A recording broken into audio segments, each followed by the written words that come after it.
como a gente fala aqui de educação profissional, a gente precisa pensar de como que essas situações em que os trabalhadores desenvolvem seus saberes, elas vão também, digamos assim, ser transpostas em situações didáticas, né?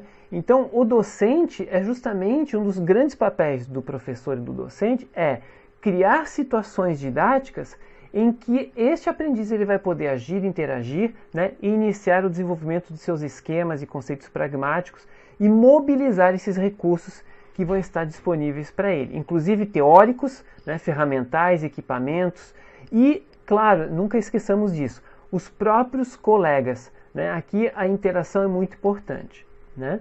Enfim, o aprendiz vai poder experimentar essa estrutura conceitual da situação e então procurar fazer essas generalizações com relação àquilo que ele vai aprendendo de uma forma singular em determinadas situações. Quando a gente fala em transposição didática aqui, a gente está falando que na situação de formação, na sala de aula, nos laboratórios, nas nossas oficinas, né, o docente ele não vai geralmente transpor tal e qual, né, ele vai fazer uma simples tradução de uma situação laboral, por exemplo, de aprendizagem, para uma situação de formação. Não. As situações didáticas, elas implicam nessa transposição que é também uma transformação, que é uma recriação, uma construção nova, na verdade.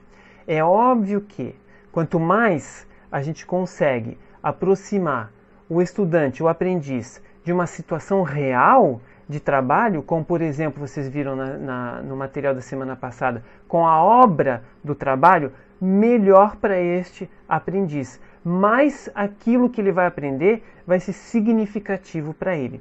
No entanto, na transposição didática, ou seja, na situação de formação, sempre vai haver algum tratamento didático, vai haver algum elemento, alguma variável que não vai estar presente assim como está no mundo, na atividade real, digamos assim. Seja, por exemplo, uma questão de pressão, né, na situação do trabalho real, por exemplo, ou de algum perigo, por exemplo, que a gente não vai querer reproduzir para o estudante quando ele está aprendendo, né? Então, a gente resumiu para vocês em 4 modalidades de transposição didática que a gente vai realizar na situação de formação a partir da situação e da atividade real. Bom, a primeira delas é a simulação, tá bom, pessoal? Quando a gente fala em simulação, a primeira coisa que talvez lhes venha à mente é o simulador. O simulador é apenas uma, né, vertente da simulação. É uma vertente que pode ser extremamente importante, que vai permitir, por exemplo, que um piloto aprenda a pilotar um avião, né, com inúmeras horas de prática, digamos assim, nesse simulador, sem, claro, destruir um avião a cada vez que ele vai tentar uma decolagem ou uma aterrissagem, é claro. Então, para algumas profissões, isso é absolutamente indispensável e evita uma grande quantidade de perigos e facilita, digamos, a formação. Tá bom? Isso existe também hoje para o ensino de ciências, mas também para o ensino, por exemplo, de circuitos elétricos, de uma série de atividades profissionais também já temos hoje simuladores, né? A gente vê, por exemplo, simuladores de paisagismo, né, de reflorestamento, enfim, são vários exemplos hoje que são possíveis, de arquitetura e por aí vai. Tá bom? Agora, simulação pode ter outros sentidos também. A gente pode simular em cima, por exemplo, de um boneco, né, quando a gente fala, por exemplo, no ensino, por exemplo, de enfermagem, né, a gente pode aprender inicialmente em um boneco e depois aprender, né, num ser humano real, digamos assim.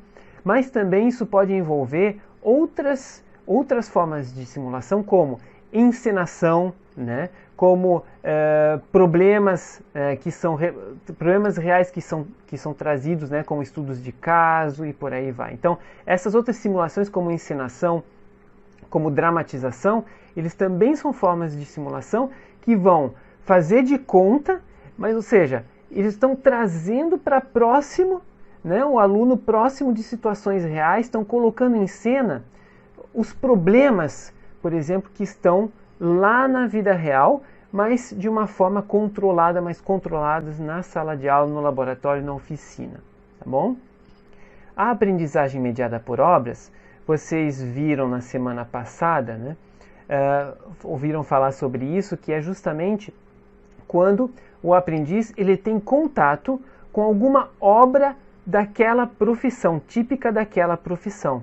Então, tudo que a gente desenvolve, por exemplo, em oficinas, geralmente, na educação profissional, envolve essa aprendizagem mediada por obras, que é poderosa, porque justamente a obra é uma poderosa ferramenta de mediação da aprendizagem do aprendiz, tá bom? Que vai devolver ao aprendiz, né, o significado daquela profissão, daquela atividade, né, o seu sentido estético, o seu sentido ético, né, e seu empoderamento, digamos assim. Então, é nesse sentido que a gente fala em aprendizagem mediada por obras, quando você realiza alguma obra característica daquela profissão com ele, seja numa oficina, mesmo que aquela obra, por exemplo, ela não seja uma obra que vai ser utilizada na sociedade, mas que ele vai, por exemplo, utilizar para um determinado projeto, um projeto de ensino e por aí vai. A gente falou então em aprendizagem mediada por obras, em simulação, e uma outra modalidade é a imersão. Isso significa que o aprendiz vai estar imerso numa situação de trabalho real, né, no ambiente laboral real. Não está aqui com o sentido de realidade imersiva, ou seja, aquela realidade 3D, né, de realidade aumentada, virtual e tudo mais. Não, aqui é justamente quando você vai, por exemplo, numa visita técnica, fazer esta pequena imersão por um dia, por exemplo, que o aluno vai conhecer um pouco melhor o ambiente de trabalho, vai conversar com trabalhadores, etc. Outra modalidade muito conhecida é o estágio, né, um estágio supervisionado, que também é considerado uma atividade educativa justamente porque ela precisa ter um tratamento didático, ela precisa ter uma orientação, ela precisa voltar para a escola também e ter um tratamento, ter uma reflexão sobre, por aí vai, né? Existe também microestágio, existe também o sistema dual, que a gente fala, né, que é quando você passa um tempo na escola, um tempo numa empresa, numa instituição, né, num ambiente laboral real, né? E também uma outra possibilidade é a análise da atividade real de trabalho. Inclusive, vocês vão fazer uma atividade parecida com essa ao longo dessa disciplina. Mas o importante aqui é que o aluno sinta, entenda, veja e esteja imerso por um tempo naquele ambiente, e isso com a orientação, né, com reflexões trazidas pelo professor, né, para poder aumentar ainda mais, digamos assim, as propriedades dessa experiência. Por fim, eu coloquei aqui projetos de ensino, pesquisa e extensão, justamente porque são uma forma de organizar nossas atividades, muitas vezes na educação profissional, e que vai incorporar várias daquelas modalidades anteriores, tá bom? Bom, se vocês quiserem mais exemplos, olhem no material escrito, tá bom?